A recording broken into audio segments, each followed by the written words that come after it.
there was a poor man who couldn't support his only son anymore. When the son realized this, he said, "Father, it's no use my staying here. I'm just a burden to you. I'm going to leave home and see if I can earn a living." The father gave him his blessing, and they parted sorrowfully. The king of a nearby country was a powerful ruler, and at that time he was waging war. The young man enlisted in his army and soon found himself at the front where a great battle was being fought. The bullets flew like hail, the danger was hideous, and his comrades were falling dead all around. When the general himself fell dead, the last of the troops were going to flee, but the young man took his place and yelled, "We won't be defeated. Follow me, and God save the king."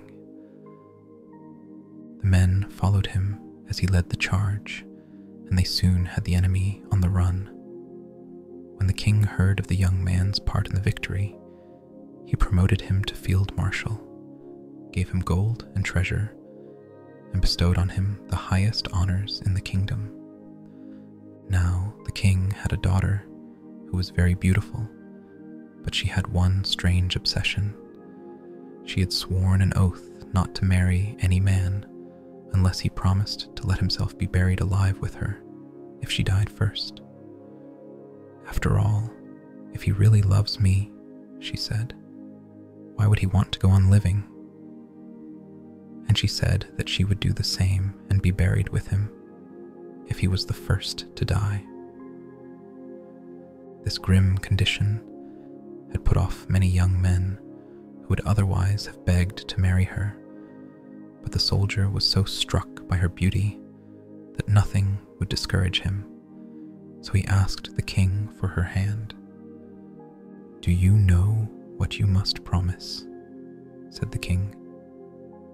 "If she dies before me, I must go to the grave with her," said the soldier, "but I love her so much that I'm willing to risk that."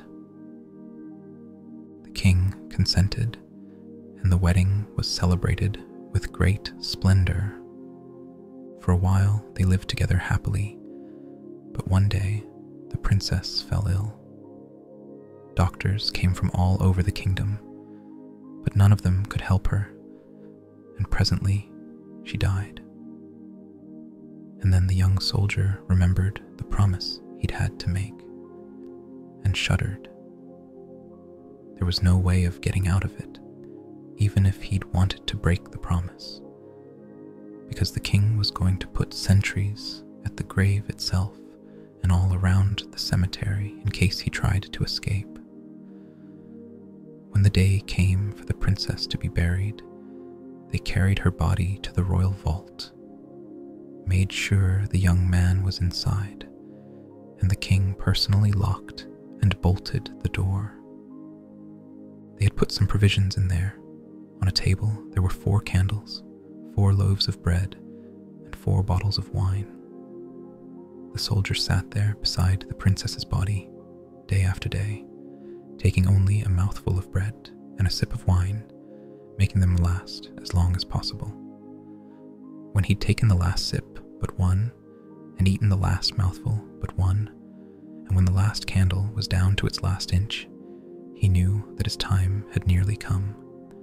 But as he sat there in despair, he saw a snake crawl out of a corner of the vault and move towards the body. Thinking it intended to eat her, the young man drew his sword.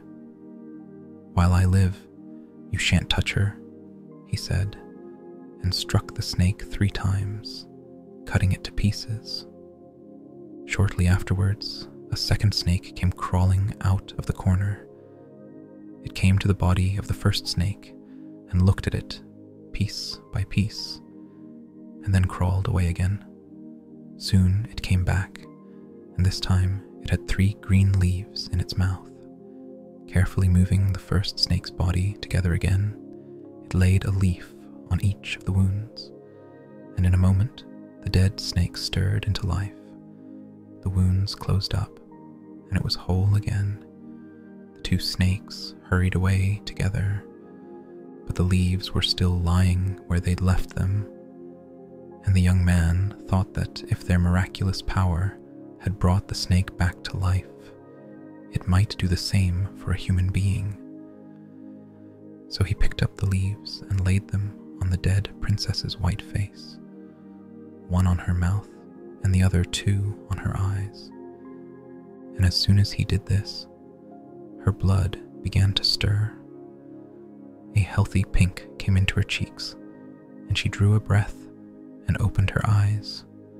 "God in heaven," she said, "where am I?" "You're with me, my dear wife," said the soldier, and told her all that had happened. He gave her the very last mouthful of bread and the very last sip of wine, and then they banged on the door and shouted so loudly that the sentries outside heard them and went running to the king. The king came to the graveyard himself and personally unlocked and unbolted the door of the vault. The princess tumbled into his arms. He shook the young man's hand, and everyone rejoiced at the miracle that had brought her back to life. As for the snake leaves, the soldier was a careful man, and he told no one about how the princess had been revived, but he had an honest and reliable servant, so he gave the servant the 3 snake leaves to look after. "Take good care of them," he said, "and make sure you keep them with you wherever we go. You never know when we might need them again." Now, after she was brought back to life, a change came over the princess. All the love she had for her husband drained away from her heart. She still pretended to love him, however, and when he suggested making a sea voyage to visit his old father, she agreed at once. "What a pleasure it'll be to meet the noble father of my dearest husband," she said. But once at sea, she forgot the great devotion the young man had shown her, because she felt a lust growing in her for the captain of the ship. Nothing would satisfy her but to sleep with him, and soon they were lovers. One night in his arms she whispered, "Oh, if only my husband were dead, what a marriage we two would make." "That is easily arranged," said the captain. He took a length of cord and, with the princess at his side, crept into the cabin where the young man was sleeping. The princess held one end of the cord, and the captain wound the other around her husband's neck. And then they pulled so hard that, struggle as he might, he couldn't fight them off, and soon they had strangled him. The princess took her dead husband by the head, and the captain took him by the feet, and they threw him over the ship's rail. "Let's go home now," said the princess. "I'll tell my father that he died at sea, and I'll sing your praises, and he'll let us be married, and you can inherit the kingdom." But the faithful servant had seen everything they'd done, and as soon as their backs were turned, he untied a boat from the ship and rowed back in search of his master's body. He soon found it, and after hauling it into the boat, he untied the cord from around the young man's neck and put the 3 snake leaves on his eyes and mouth, and he came back to life at once. Then the 2 of them rowed with all their might. Day and night they rowed, stopping for nothing, and their boat flew over the waves so fast that they reached the shore a day before the ship and went straight to the palace. The king was amazed to see them. "What's happened?" he said. "Where's my daughter?" They told him everything, and he was shocked to hear of his daughter's treachery. "I can't believe she'd do such a terrible thing," he said. "But the truth will soon come to light." And so it did. Very soon the ship arrived at the port, and on hearing of this, the king made the young man and his servant wait in a hidden room where they could listen to everything that was said.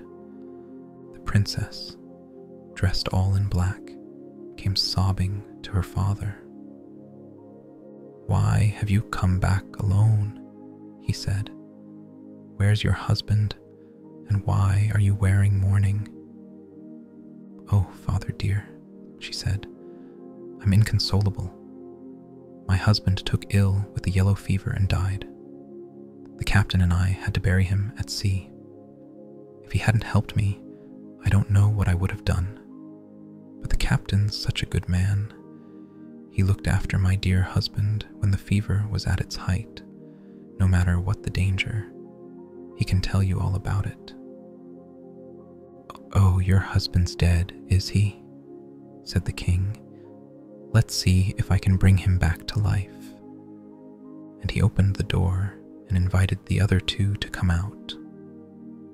When the princess saw the young man, she fell to the ground as if she'd been struck by lightning. She tried to say that her husband must have been hallucinating in his fever, that he must have fallen into a coma so deep they mistook it for death. But the servant produced the cord, and in the face of that evidence she had to admit her guilt. "Yes, we did it," she sobbed. "But please, father, show some mercy." "Don't speak to me of mercy," said the king. "Your husband was ready to die in the grave with you, and he gave you back your life. But you killed him in his sleep. You'll get the punishment you deserve." And she and the captain were put on board a ship with holes drilled in the hull and sent out over the stormy sea. Soon they sank with the ship and were never seen again.